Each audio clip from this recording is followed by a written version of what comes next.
Hello everyone, this is Mr. Laubach. Thanks for joining me. In this video, we are going to explore one of the most complicated and morally challenging topics faced by the framers of the U.S. Constitution: slavery.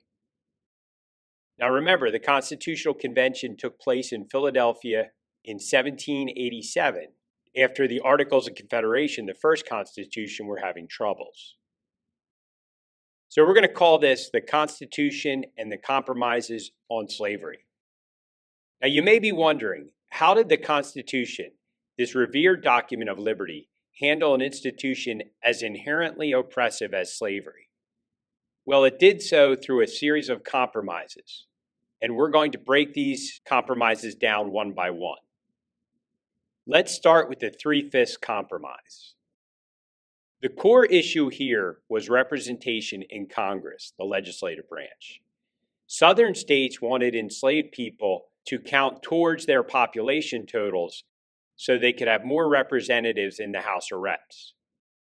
But northern states, where slavery wasn't as widespread and oftentimes already illegal, pushed back.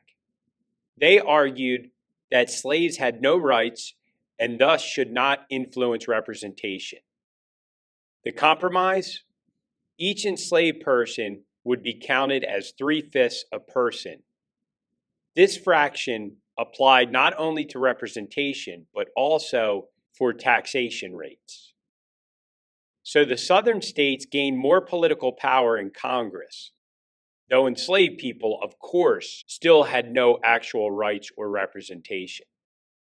This compromise, like the others, allowed the southern slaveholding states to remain within the Union while ensuring they had greater representation than free population alone would warrant. Moving on to the next major compromise, the Slave Trade Clause.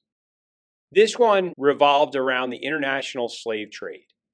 Some northern states wanted to put an end to it, while southern states, especially those dependent on slave labor for their economies, wanted to continue bringing in enslaved people from abroad. The framers struck a deal. The Constitution would allow the international slave trade to continue for 20 more years, until 1808.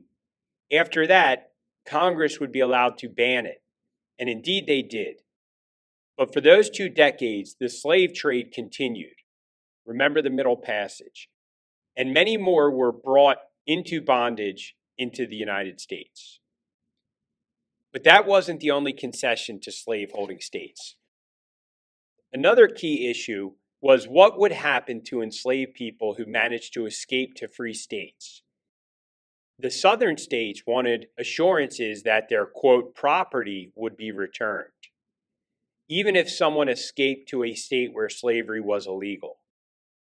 The framers compromised again by including the Fugitive Slave Clause in the Constitution.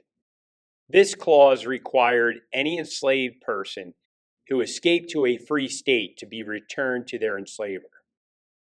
This provision effectively extended the power of slaveholding states beyond their borders, forcing northern states to cooperate with the institution of slavery. Finally, let's talk about the language, or lack of it, in the Constitution. If you read the Constitution, you won't actually see the word slavery mentioned. Instead, the framers used vague terms like, quote, all other persons, when referring to slaves in the Three-Fifths Compromise, and, quote, persons held to service or labor in the Fugitive Slave Clause. Now, why was this? Well, the framers were very aware of the moral contradictions between the ideals of liberty they were promoting and the reality of slavery.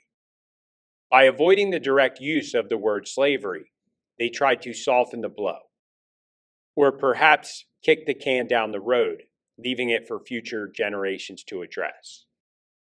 Now, the issue of slavery would obviously haunt the United States for several more decades. And for the early half of the 1800s, it oftentimes was the most polarizing issue in the nation. Of course, as we know, this unresolved issue would eventually lead to the Civil War.